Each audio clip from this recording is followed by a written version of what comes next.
The Astronomer's Journey, Chapter 9, Home. He emerged from the deep and surfaced back in the atmosphere of the living. Sleep clung to him like dark quicksand, but he crawled, coughing and clawing from the pit. A hand gripped him, small yet firm. Fingers stroked the top of his hand, soothing him. He heard the whisper of people in a public place and smelled rubbing alcohol. A voice broke over the PA. "Chantel from Environmental, please dial 836. Chantel, 836. The room was darkened, the lights off and the blinds down, but it was still daytime, and the thin light that seeped in scorched his eyes. He coughed and cried. A nurse rolled him on his side and rubbed his back. He vomited. "Hello. Welcome back. You're in a hospital, and I'm here to take care of you. You've been in a coma, but you're waking up now. How are you feeling?" The nurse spoke from a fisheye lens above him. She had blonde hair and blue-framed glasses. She spoke to him calmly and smiled like a Sunday afternoon while she checked his pulse, his blood pressure, his respiratory rate, his oxygen saturation. "Do you remember anything at all?" "What?" Yes, I remember." "Okay, we'll get to that. Can you tell me your name?" Adam." "Adam what?" "Turner." "Are you feeling any pain or discomfort?" "My ass hurts." "Yes, well, you've been on it for a bit, sir, but you're awake now." "How long?" "We'll get to that. Can you move your toes for me?" He did. She continued to work on him calmly and ask him questions until the doctor rushed in and had many more questions. They touched his feet a lot, asking if he could feel. They shot penlights into his eyes and asked him to follow them. After a bit, they slowly raised the bed of his head and asked him more questions. They tested his reflexes with a little rubber hammer and observed him closely for the next few hours. They let his daughter know. Dusk ripened. He watched the traffic, longing to be with them. He marveled at how, in that moment, his daughter drove to see him in the hospital.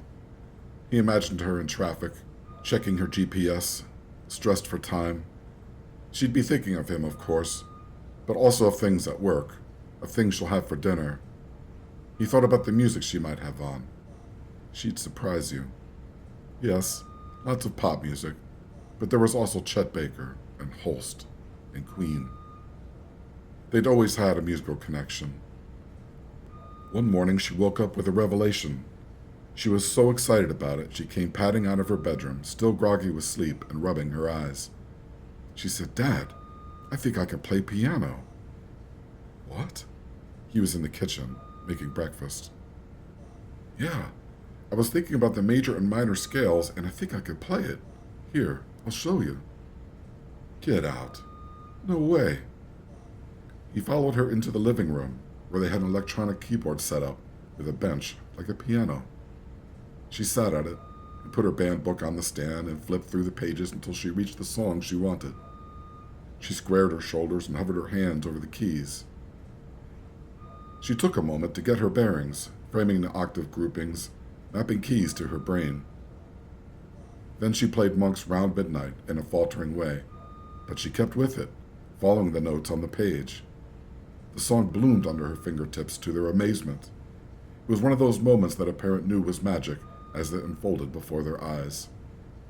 With that small piece of song, she made every hour of work, every trip to the grocery store, every Saturday spent cleaning the house, every moment that went into her little life, a joy. His hospital room door creaked open, and there she was, his daughter, Sarah.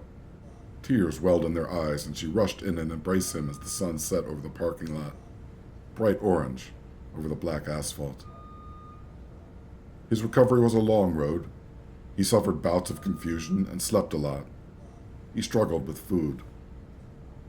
He needed intense physical therapy to get back on his feet, and they put him through a battery of tests, neurological assessments, motor skills, speech evaluations, psychological assessments.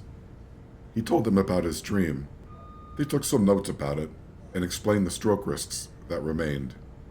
Vision tests, hearing tests, MRI, ultrasound. It was weeks before Sarah drove him home on a gray Thursday afternoon. He asked her for some music along the way. She got him settled at home and stayed with him for a few days. They'd set up daily home care for him as well for the next few months. Soon they settled into a nice routine of a few visits a month. He'd make spaghetti on Wednesday nights. Over the next few weeks, he told her about his dream, about how he did not fear death anymore. He told her about Dean and how she should cherish her friends like family. He told her about the train ride and the light of creation and about how he saw her there.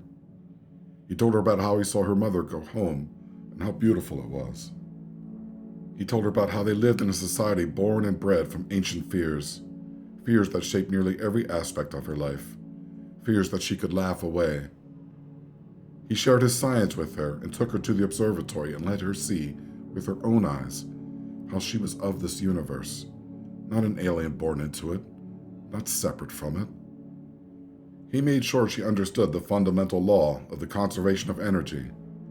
He told her that he loved her 10,000 times. On the 4th of July, they sat on beach chairs in the park under the stars. "There's one thing I want you to do for me," he said. "It's the most important thing." "What's that?"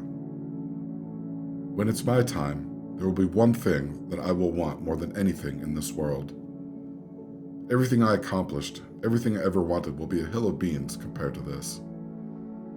"Dad, what?" "I want you to be okay." "What?" "The greatest thing any parent wants is their child to be okay, to be happy. So be okay. That's your job from now on, got it?" She got the call that night. She was scraping plates into the garbage.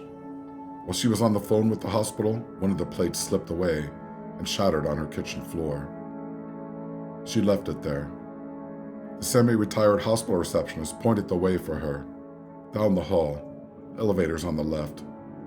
She was grateful that everyone at the nurse's station just let her pass, barely acknowledging her. They knew most of the visitors needed space and empathy. A quick smile and a look was exactly what she needed. She expected tubes and heavy machinery, some sort of horror show that would disturb her for years. But he was just lying there, slightly elevated. There was the heart monitor. An oxygen line ran under his nose. And they had a few clear intravenous tubes, sending him hydration and blessed pain relief. "Hey," she said. He looked at her wearily and smiled. Even in such a diminished state, the love in his eyes still warmed her. "Hey," he said. "I hear you're dying." He smiled even more, with mirth in his eyes. She sat down next to his bed and took his hand. They sat in peaceful silence, as they often did. He was one of the few people she could do that with. Just sit there. The nurses came in often, but left just as quickly, white sentinels for this sacred moment. You couldn't even tell that they'd seen it all 10,000 times before. They looked like your neighbors and cousins, and yet they stood on the edge of oblivion every night.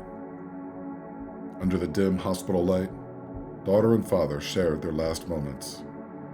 "Love you. Love you." And she watched him go home, unafraid. On her way out to the car, walking across the parking lot, she looked up at the stars.